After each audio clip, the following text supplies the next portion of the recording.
The infamous Pad Thai is not as hard as you think. Follow me and I will show you how you can cook it yourself at home.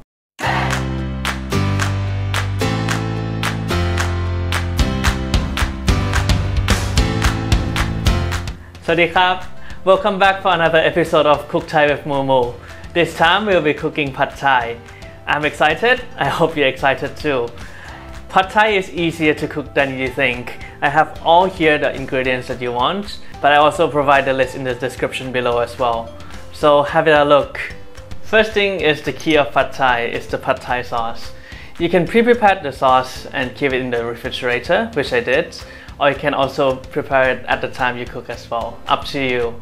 I also provide another video for this thing, so we're not gonna cover it in this video. Next up is the bean sprouts. This is optional, but it is the vegetable in the dish, and I think it provides the crunchy texture to the dish as well, so it goes very nicely. So if you can, find it. If not, then you can just leave it out. Normally, if you go to a restaurant, you probably notice that they don't really have the sprouts on top. That is because they pick it out, as well as the roots below. My take is I usually just use the whole thing. It doesn't impact the taste at all. It just looks a little bit less nice. Let's just put it that way. So it's up to you if you want to pick them out or not. In my case here, I'll pick it out for you so that you have an idea of what to expect. Here is what I was talking about. It's all white. It doesn't have the squiggly, ugly, brownish roots. But it's totally up to you. I don't think it's worth the time.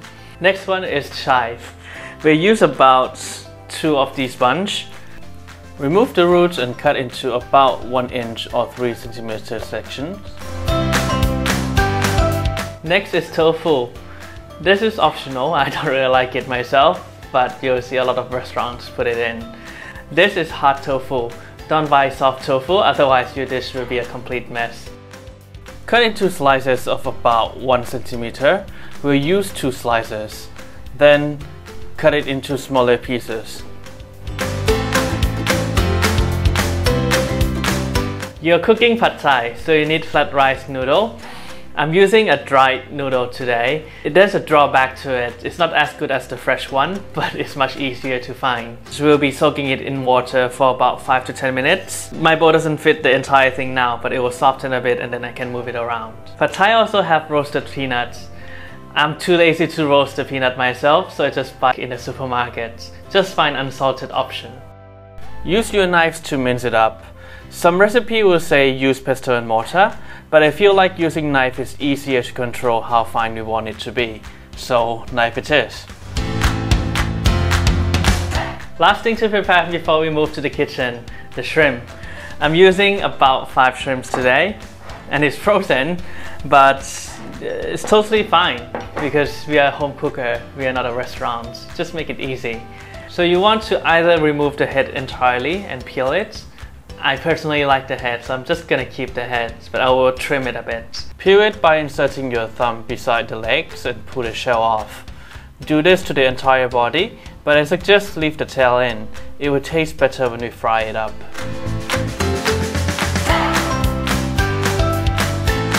Okay, when I'm gonna trim the head a bit, I want to cut out the tip of the shrimp because that's where the pointy part are. And I also will remove some of its legs too, so that it doesn't look too hideous.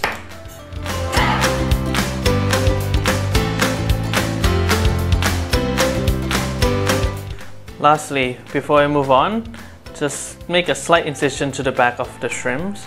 This will make it look nicer when it's cooked. Okay, let's start cooking.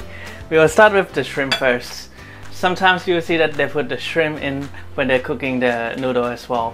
I think it's best to cook it separately because you can control exactly how much you want to cook it. Put in 1 tablespoon of vegetable oil. So normally you will see me using the carbon steel wok, but this time I'm using non-stick.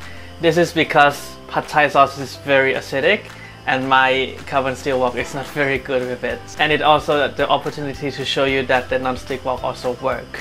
So when the oil is hot, put in our shrimp. Use medium heat at this stage to cook the shrimp to your liking. Later on, we'll use high heat. Okay, we're done with the shrimp. Put it aside first and quickly rinse your wok. Heat up your wok and put in 2 tablespoons of oil. When the wok is hot, put in the tofu. Let it fry up a bit. The tofu is cooking away, and look at the noodles.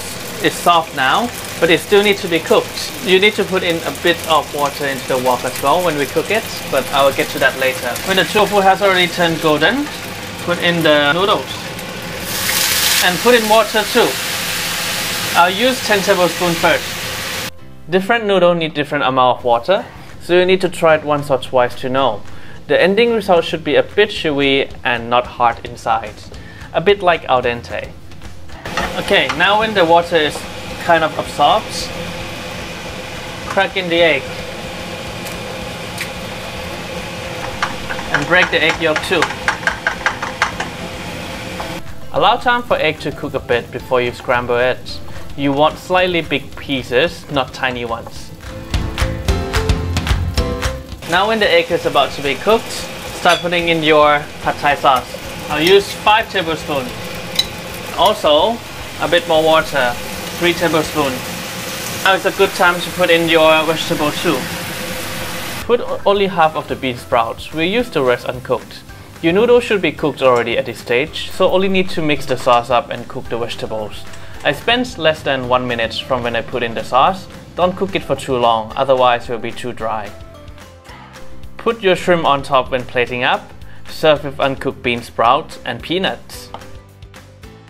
Like always, if you liked the video, don't forget to click subscribe and hit the bell icon too to get notification for my new videos. I'll see you next time.